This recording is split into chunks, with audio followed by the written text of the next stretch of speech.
This is the third video in my series on restoring oxidized, anodized aluminum trim on these older Mercedes, and I'm happy today to be able to report I've had some success. Take a look at my 300 SDL. I know it's hard to see. I'm going to try to show you a couple of before and after pictures, but the trim on this car was really bad. It was extremely oxidized, had big milky colored spots in it. But look at it now. I mean, this lower trim here looks almost brand new. You look at it and you would swear that I probably went out and bought new trim and installed it on the top of the door here. I've done 3 cars. Take a look at this 300TD wagon of mine. Look at these before pictures. Can you look in close there and see that spotting and that oxidation? I mean, it just made my wagon look ugly. And so I went after that too with my new technique, and sure enough, look at these after pictures. I mean, that car is like the difference between night and day. So let's talk about success. But before I do that, I want to mention that I've decided to combine all 3 videos in this series because I need to have people see the progression, or otherwise they'll say, well, why didn't you do this or why didn't you do that? So I'm going to put them all together in one video now. And if you've seen part 1 and part 2, you can just skip through this video and move on to part 3 later on. And you might want to even review part 1 and 2 to kind of see what I've been working on, the struggles I've had, and the challenges I've had trying to find a solution to this problem. So now, let's talk about, once again, what I tried that didn't work.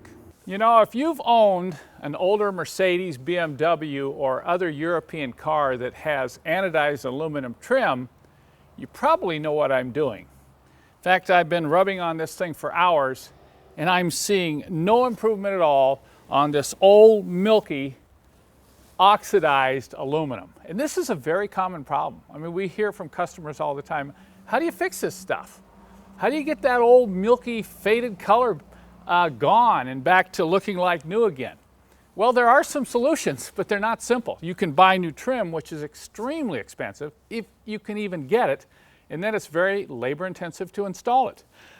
You can take the trim off and sand it down and buff all the anodization off of it and polish it back to just bright aluminum. But that's a ton of work, and it requires that you keep waxing or coating it, and that may be fine for a show car, but for most of us who have these old Mercedes or BMWs or Volvos that we just drive on a daily basis, we want this aluminum trim to look nice. It doesn't have to be show quality, it just needs to shine. I know you can't see this in this video, but I'm going to show you up close and show you what this milky color really looks at. And look at over here. I've used probably every polish, including for some very, very coarse rubbing compound. I've even used a power buffer. And I can sit here and literally polish and polish and polish and work up a sweat. And when I'm done, look at what I've got. Just old, faded, milky looking anodized aluminum. Let me show you the problem in more detail and how I intend to tackle it. Well, you can see that hand polishing doesn't work. If you don't believe me, just give it a try yourself. And by the way, that silver car over there is my own personal 1986 300 SDL that I've been restoring for the past year, and I'm right down to the last thing I need to do is do something about all that trim. It really destroys I guess you'd call the beauty of the car.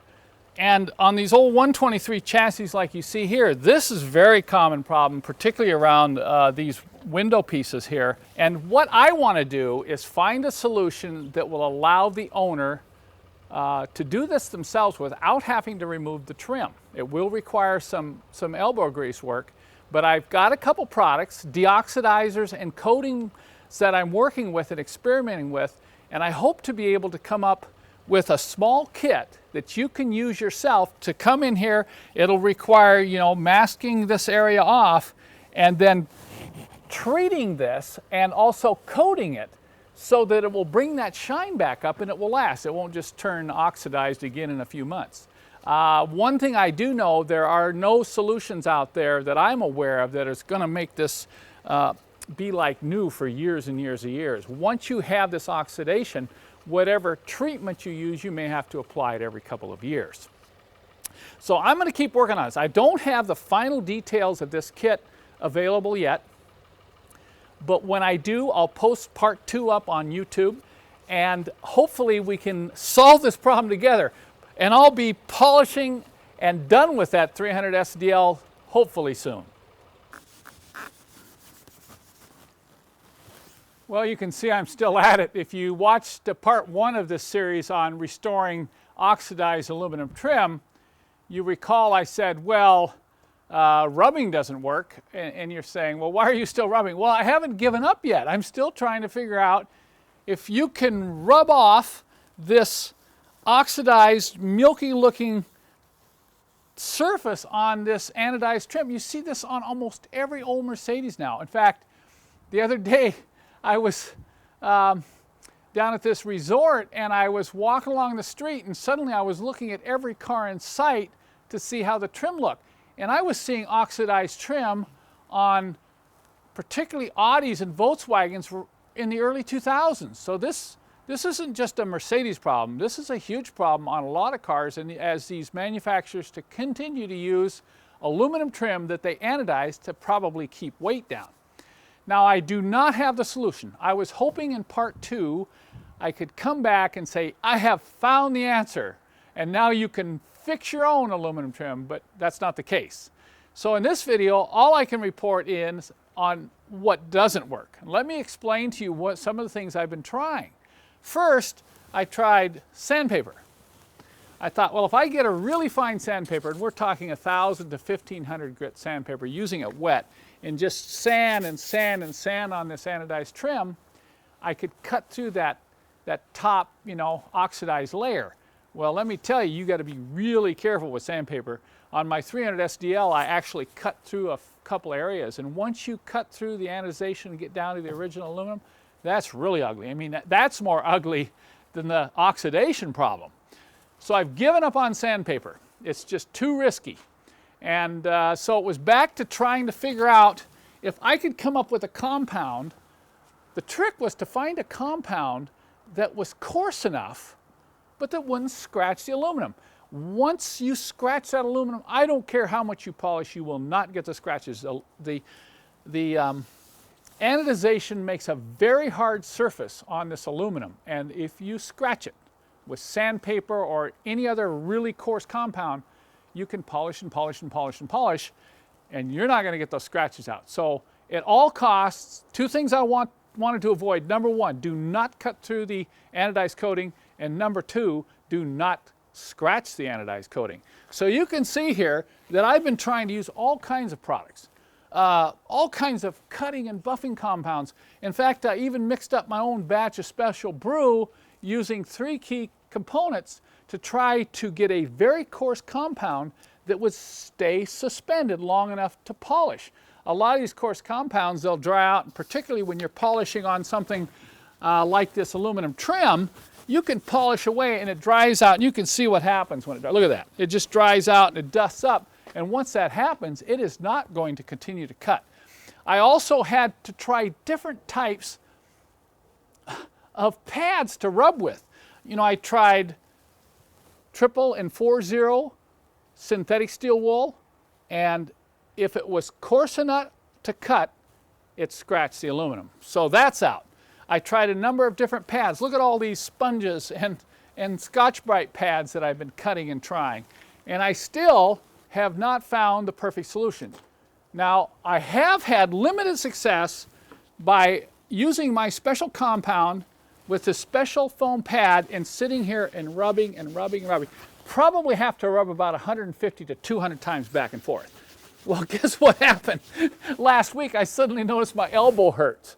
And I thought, uh-oh, rubbing isn't gonna help, especially for old guys like me. So I've still been rubbing and rubbing and rubbing. In fact, I've had to hire a couple guys to rub and rub and rub. And we are having limited success with this new compound to get through that oxidation layer, but it just takes forever. We're talking 8 to 12 hours of work to do a car like this. So I tried clear coating. A couple products on the market. that promise great results by clear coating oxidized aluminum. And I used a couple of strips I pulled off the car here. I did some experiments on what type of preparation, when I sanded, when I didn't sand, when I used alcohol to clean it, when I used another type of cleaner. This strip here, I used a heat gun to try to heat it. And both of these strips I let sit for over a week, and then I went to work on them to see if I could damage the clear coat. And sure enough, I can get in here on all of these, and with a very sharp fingernail, I can scrape the clear coat off. Now that was very disheartening because I realized that clear coat, I mean, it looks great. You can clear coat over that oxidation that kind of eliminates that milky color, and it looks pretty good from 5 feet away. But if it's going to come off when you take it through a car wash or wash it with some really, strong detergent, then that's not a solution. It might be a good solution for used car lots, but it's not a good solution for us who really want to restore and we really love our Mercedes-Benz. So clear coating is out. So where am I? I've got all this here. I've tried every polish, every compound. I have had limited success on a special mix compound, but my elbow hurts, and I mean it really hurts. I've had to start rubbing with my left hand here, but I'm not too good left-handed. So I'm going to keep working on this. And if I have success, I will come back with part 3 in this series. If you don't see a part 3, just figure that I've given up and there is no solution.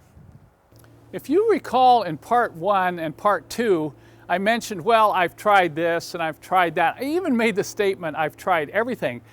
And I did not point out specific products. And I had a lot of people write in, I appreciated all the comments, but people would say, well, you got to try Autosol, you got to try Blue Magic, or you got to try, this product or that product.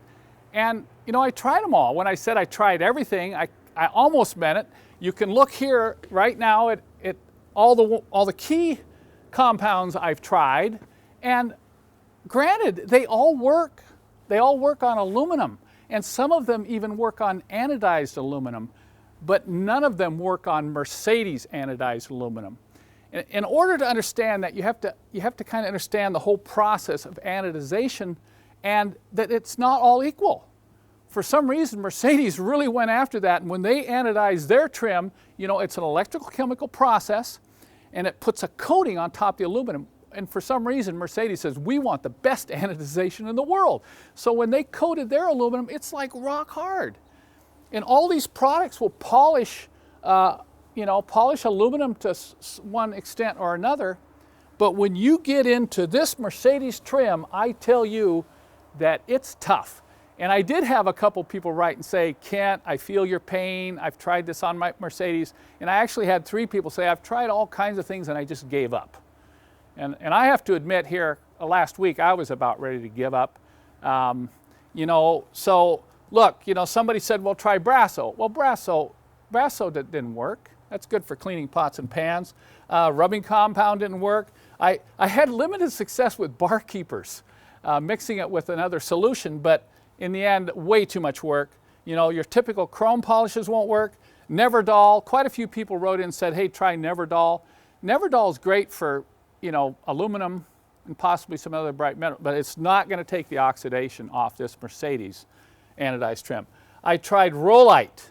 I tried 3M Marine Restore and Polish. This is a really good polish for aluminum on boats. And I would have thought if anything would have worked, it would have been that. I tried Blue Magic. This is a very popular polish. It works on aluminum, granted, but it did not work here. I tried Mother's, magnesium and wheel polish. I tried Flitz. This is a great polish for a lot of different things. And I even tried my favorite Simichrome, but once again, I polished and polished and polished and polished and polished, and it didn't work. And you recall I tried a couple of my own secret brews, and they worked to a limited extent, but I tell you, I still have a sore elbow. In fact, the couple guys that I hired to help me polish, they quit. They said, hey, Kent, our arms are tired. We're done polishing. So actually it was at that point that I thought, well, there's got to be a better way. But before I get into that better way, I'm going to go over to the bench here and talk a little bit more specifically about these polishes and why they weren't working very well on Mercedes anodized trim. This is a piece of polished aluminum. If you recognize it, it's that piece that's located in the forward section of the headliner right below the front edge of the sunroof. And you can see here, if you look closely, you can see it started to oxidize. There's spotting. It's lost its shine. But this is not anodized. It does not have that heavy anodization that the outside trim has on it. So in comparison, I'll pull in this piece off the rear window of a 450 SEL. You can see here all this spotting right in through here. And if I tip it up here, you might see spotting. This is the difficult piece to polish because there's so many little compound curves to it. Now, most of the polish that you buy for aluminum has a chemical in it which actually attacks the aluminum. And if you look here closely, you can see that I've put 3 of the more popular polishing compounds on this piece of polished aluminum. And I've also done the same thing on this piece of anodized exterior rear window trim. Now, I put it on fairly thick just for the purpose. You don't use this much polish when you're polishing. But I've done this so that you can see what I'm trying to demonstrate here. This has sat now for 10 minutes. And the chemical action will start to take off a very fine layer of aluminum. And you're going to see this when I start to polish with this clean white rag. Let's start right on this one first. Can you see that? Look at the polish come out in the aluminum. I didn't even rub. Now I'll move on to this one. Same thing. You can see it initially starts to turn gray. And then the more you polish, I'm not pushing hard, I'm not rubbing hard. Most of the action is by the chemical in the compound. Once again, as I keep rubbing, look at the shine. Also, look at the rag. You can tell that this compound is removing metal from this piece of aluminum. Now we'll move on to the last piece here. Same thing, just lightly rub. And look at that.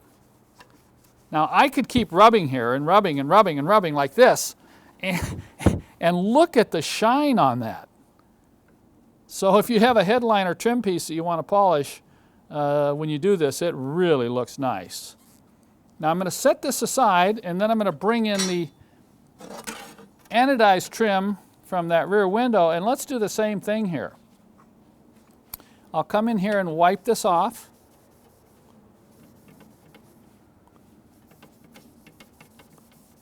First off, you'll notice, look at that. It's not picking up any metal. And then I'll go on to the next one, and I'll rub. Now I'm going to start rubbing a little bit harder. Now I'll go on to the third one here. Rub and rub and rub and rub and rub. And look at that. Do you see it picking up any metal off this piece of trim? No, it does not. And so I will sit here and rub and rub and rub and rub and rub. And I can do this for the next half hour. And when I'm all done, look at the rag. So I hope this illustrates the point I'm trying to make.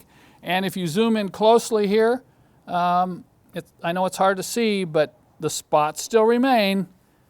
And those polishes have not done the job. And that's what I'm sure a lot of people have found. They're just frustrated. They've tried a lot of different products, and in the end, they've just given up. So now let's go back to what I've been doing to gain some success on polishing this trim. You know, after those guys quit on me, I thought, you know, I got to get a robot. And when I thought about that, that's when I decided, hey, I need to revisit the use of power tools here. You recall in that first video, I said I used my power buffer that I used to polish bodies with, and it's just too big and bulky, and it really didn't do anything to polish the trim other than create a lot of mess for me. So I decided to take a look at a couple other tools. I use this very small orbital sander. And, you know, I tried a couple of the compounds with this orbital sander, and it just didn't have enough cutting action. And so I said, well, that's not going to work. So I set that one aside. Then I went and got my Dremel tools and got some polishing pads and went after the trim with putting some compound on there and polishing away. The problem with that is the pad plugged up like in 2 minutes. So I'd have to use like 100 pads to do the car. Plus, you're working in such a small area, it just was very time consuming. Although I did notice when I used the Dremel tool that if I could get the speed up and work on it long enough, that I was having some success at actually getting rid of that oxidized layer in the top of the aluminum trim. So I thought some more, and that's when I decided, let's try the multi-tool. Now, for those of you who have done any woodworking, you know what a great tool this is. You know, it vibrates a very small stroke at anywhere up to 20,000 RPM, and it doesn't damage anything. You know, it's not going to jump off and hit the car and scratch the paint. So I said, let's try a multi-tool.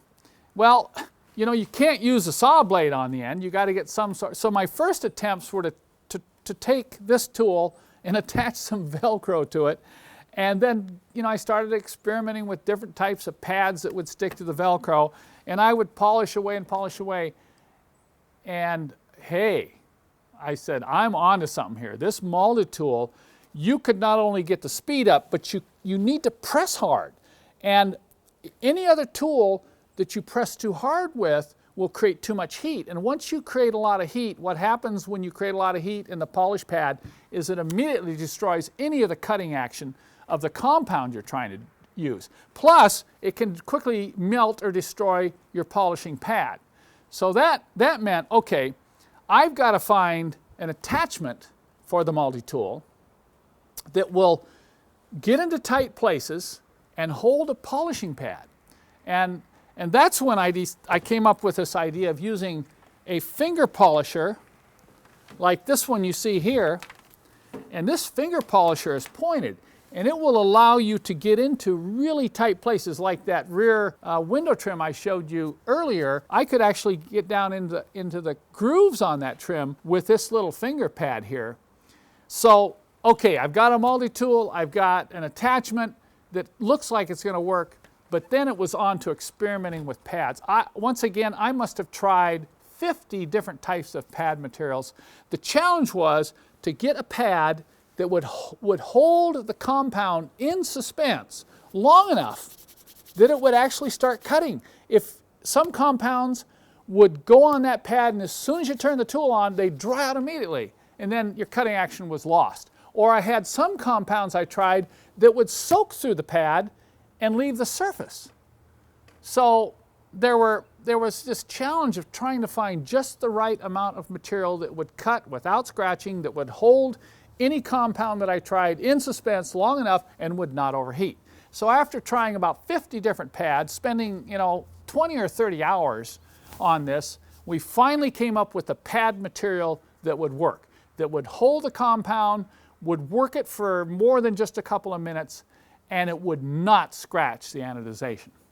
So, okay, we got the tool, we got the pad material, now we had to find the right compound. And that was a fun one. I probably spent $500 buying every compound I could think of and trying to find just the right combination of what I referred to earlier in terms of cutting action, lubrication, heat prevention, and the ability to stay suspended long enough that it could actually do some polishing on this tough trim. And in the end, I had to mix my own brew. I'm sorry. It's going to be a secret formula. I went through a lot of pain and suffering to do this, so this is one thing I'm going to keep close to the vest, if I could say.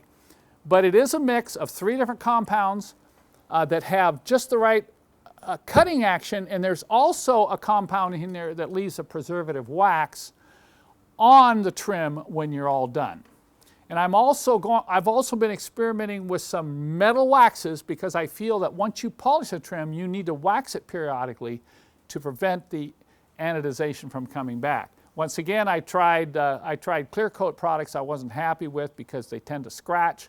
So I'm going to be recommending a very high polymer metal wax to put on periodically after you do the polishing. So we've done 3 cars. This is not a piece of cake. I'm going to warn you right up front. It takes anywhere from 3 to 6 hours of polishing with a power tool to get the type of results that you've seen in my cars here. And I'm really happy with the results. Everybody who's seen them says, I can't believe what you've just done with this old anodized aluminum trim. The other thing I need to warn you about is this may or may not solve your particular trim problem. I've done 3 cars. We've done different trims on a couple others, and there's some trim out there that is so heavily oxidized, especially if you've been around salt water, like your car's been in Florida, or it's been on the coast somewhere, or it's been subject to heavy acid rain. I'm going to say right up front, you may not get the results you want. But for most of the averaged oxidized trim that we've seen, this process works, and it can make the car look really nice. And you may have to come back, in 6 months or a year and do it again, and be sure to keep a high polymer wax on it to prevent that oxidation to start forming again on top of the surface of that trim around your windows and any of the older Mercedes trim that is heavily anodized, like I said earlier. So what I'm going to do now is we're in the process of getting all the different products that we need. We're going to be mixing this up in some special containers, and I will be offering a kit on my website. These multi-tools, the attachment that I'm going to sell will fit most multi-tools, including Craftsman, Rockwell, and some of the others. It won't fit all. I explain on my website exactly what multi-tools. We'll also be selling a multi-tool that for you that don't have one or don't want to go out and get one, that does not have to be an expensive multi-tool. This one here is variable speed. I can say that having a variable speed multi-tool really helps, particularly when you're getting around in tight places. You can see here where I've gotten into this tight place on my wagon. It's really nice to have, back in that corner by the antenna. You slow the speed down. You're not going to bump into something.